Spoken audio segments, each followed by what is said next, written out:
Éric Zemmour, d'abord, merci d'accepter de répondre à nos questions.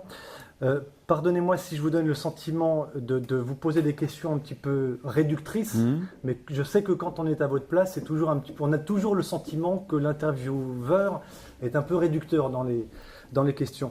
Dans les premières lignes, dès les premières lignes de votre ouvrage, vous dites «La France fait peur». Et se fait peur.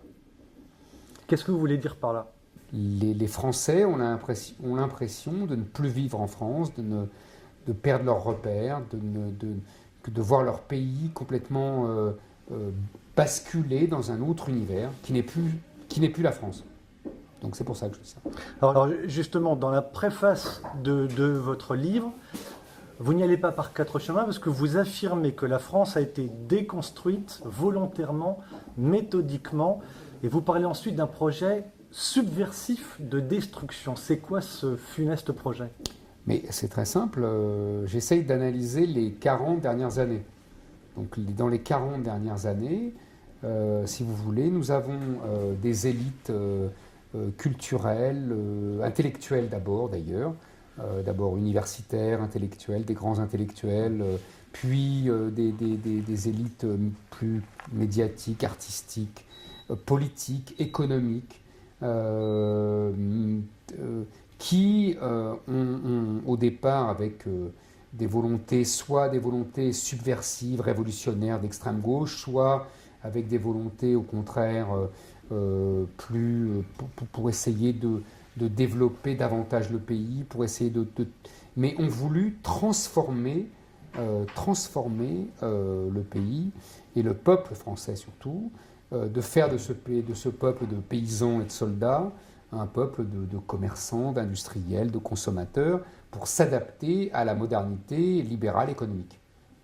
Et il y a donc, si vous voulez, une rencontre entre des élites d'extrême gauche dans les années 70, qui vont peu à peu dériver vers le centre-gauche, mais qui gardent leur projet de déconstruire une France qu'ils estiment archaïque, patriarcale, trop autoritaire, trop assimilationniste.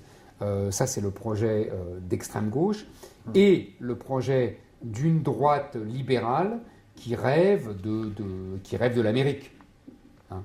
Donc, si vous voulez, finalement, les projets de ces deux élites vont se retrouver, vont se rencontrer dans le projet libéral-libertaire qui va s'imposer à la France à partir des années 80. Qui rêve de l'Amérique ou qui s'est fait imposer le modèle américain sur le territoire français? Non, moi je ne pense pas qu'il se soit fait imposer le modèle américain. Il rêve de l'Amérique. Depuis la guerre 14 d'ailleurs, depuis la 17, Paul Morand avait écrit un magnifique livre qui s'appelait Champion du monde, qui est complètement oublié aujourd'hui, qui montre déjà ça. Et évidemment, après 1945, nous avons des élites qui ne jurent que par l'Amérique, qui ne rêvent que par l'Amérique. Ils ne se sont pas fait imposer, ils se sont fait aussi imposer parce que c'est évidemment le plus fort à l'issue de la guerre, mais elles étaient consentantes. Elles pensaient que leur salut passait par l'Amérique. Mais c'est une très vieille histoire que j'ai contée dans un autre livre qui était Mélancolie française, parce que je pense que depuis la défaite de Napoléon en 1815, les élites françaises se cherchent un maître. Et elles ont compris que la France ne pouvait plus être le maître du continent européen. Et donc elles passent leur temps à se chercher un maître. Ça a été l'Angleterre, après ça a été l'Allemagne, et maintenant c'est l'Amérique depuis 1945. Est-ce que vous avez le sentiment, avec Zemmour, que les politiques français, qu'ils soient de gauche comme de droite, Sarkozy, Chirac, Hollande, enfin dans le désordre, ont sciemment menti au peuple français en leur faisant croire que la France était encore souveraine, alors que manifestement, clairement, elle ne l'est plus? Oui, on peut dire qu'ils ont menti. Ils se sont menti à eux-mêmes et ils ont menti aux Français. C'est-à-dire qu'ils ont cru, vous savez, c'est Védrine qui décrit bien le double jeu de la France, c'est-à-dire faire la construction européenne pour essayer que l'Europe soit une grande France, et puis continuer à avoir une souveraineté, en particulier diplomatique, militaire, pour essayer de jouer sur les deux tableaux. Hein. Sur la puissance économique de l'Europe, avec l'Allemagne évidemment, et puis sur la puissance diplomatique et militaire de la France pour rester souverain.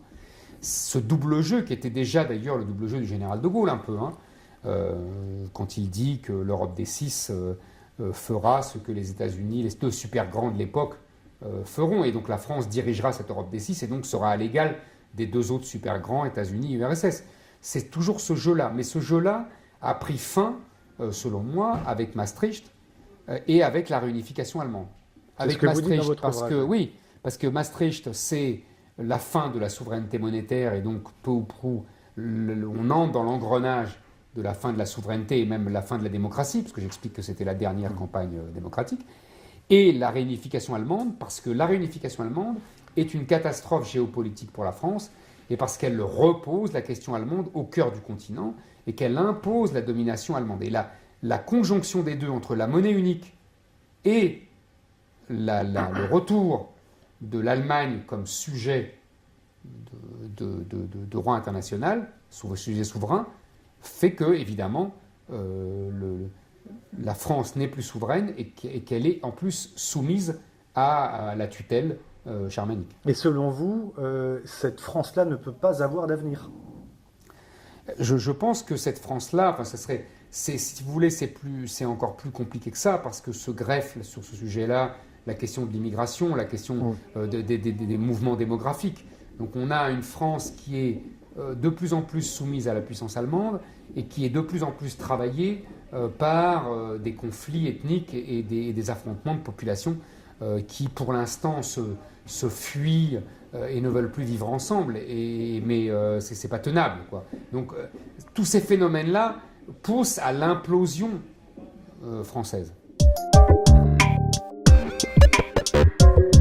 Quelle souffrance ce livre, ce long requiem, ce long kaddish, la souffrance d'Éric Zemmour sur cette France qui tombe. Il est noir, qu'est-ce qu'il est sombre ce livre. Il est désespéré, il est très anxiogène. Est-ce que c'est drôle? Ah, écoutez, pardon, j'ai un humour qui n'est pas tout à fait le même anxiogène. Jean-Marie Le Pen, quand il fait ses déclarations, qu'est-ce que vous en pensez? Mais il dit ce qu'il veut. Mais je n'en ai cure des déclarations de Jean-Marie Le Pen. J'ai pas écrit un livre de 540 pages, 3 ans de travail pour commenter les déclarations de Jean-Marie Le Pen. C'est quand même extraordinaire. Vous avez un livre et vous m'interrogez sur Jean-Marie Le Pen. J'en parle à peine de Jean-Marie Le Pen dans le livre. Est-ce que vous l'avez vu? Il y a son nom bien sûr, vous en parlez. Sur le point de détail, notamment. Non, oui, le point de détail et 2002. Voilà. Mais c'est pas mon sujet. Donc arrêtez de m'interroger sur le Front National et Jean-Marie Le Pen. Je ne répondrai pas. C'est quoi la différence entre un immigré et un étranger? Excusez-moi, dites-le moi. Dites-le, puisque c'est vous qui êtes en train de m'autoriser. Un immigré, c'est un étranger, voyons. Un immigré, c'est un étranger? Ah oui, un immigré, c'est pas un étranger. Pas du tout. Ah bon, c'est un Français. Ça explique un petit peu mieux maintenant pourquoi vous confondez tout, mon cher Éric. Alors allez-y. Faites-moi la leçon, allez-y. Vous êtes sur les plateaux de télévision, à la radio, vous êtes régulièrement attaqué, voire agressé. On l'a vu avec Laurent Ruquier, on l'a vu avec Audrey Crespo-Mara sur LCI, par exemple. On l'a vu avec Jean-Jacques Bourdin, qui vous a accueilli assez fraîchement il n'y a pas si longtemps.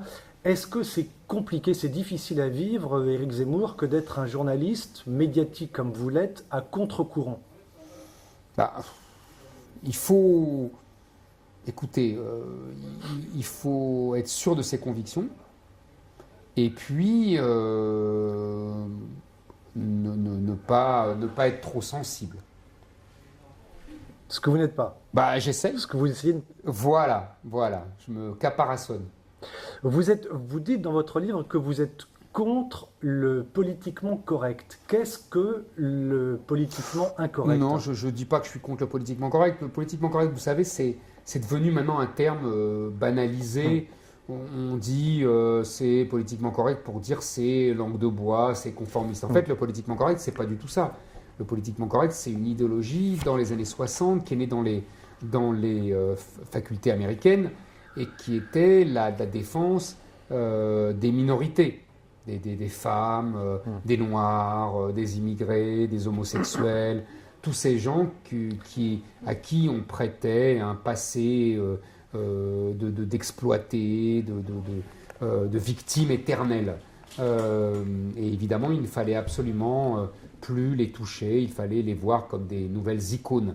C'est ça le politiquement correct. Donc, et c'est d'ailleurs à l'origine, une des origines de notre idéologie dominante aujourd'hui. Il faut bien comprendre aujourd'hui que le politiquement correct est devenu la doxa de toutes nos élites, encore aujourd'hui. Donc évidemment, dans ce sens-là, dans ce sens précis et originel du terme, c'est sûr que je suis politiquement correct, mais c'est un terme que je n'emploie plus car il a été terriblement galvaudé. Comment vous expliquez précisément que les médias parisiens, TF1, France 2, France 3, enfin tous les médias que l'on connaît, donnent la vive impression, les journalistes en tout cas, de parler tous d'une seule et même voix? Oh, ça serait une discussion trop longue. Je pense qu'il y a une uniformisation sociologique. Un formatage? D'abord sociologique. Ils viennent tous à peu près des mêmes milieux, de la petite classe moyenne, de la petite bourgeoisie. Et puis ensuite un formatage idéologique dans les écoles de journalisme. Clairement. Oui, bien sûr, qui est délibéré, qui est très bien fait d'ailleurs par la gauche, comme ils font toujours. Ils font ça à l'École nationale de magistrature, ils font ça partout. Ils sont très bons pour ça. Et puis il y a l'effet de groupe, tout bêtement. Hein, on n'aime pas se différencier comme les adolescents, vous savez. Et puis enfin, il y a la volonté, sans doute, alors que la profession de journaliste est très déclassée socialement et économiquement, de s'illusionner qu'on fait encore partie des élites, puisque on reprend l'idéologie dominante de ces élites. Vous êtes à l'aise aujourd'hui avec les idées qui sont les vôtres? Est-ce que vous arrivez à être à l'aise finalement dans ce que Raymond Barre a appelé le microcosme parisien? Je vais vous dire, je suis de plus en plus à l'aise pour deux raisons. D'une part parce que la réalité me donne chaque jour raison et leur donne chaque jour tort, et ils le savent. C'est pour ça qu'ils sont de plus en plus hargneux. Non, ils ne le disent pas, mais bien sûr qu'ils le savent, ils ne sont pas stupides. Et deuxièmement, le succès de ce livre ne peut pas ne pas me réjouir et me conforter. C'est quand même un signe extraordinaire que me font les Français. Bon, merci en tout cas. Merci à vous. Merci beaucoup.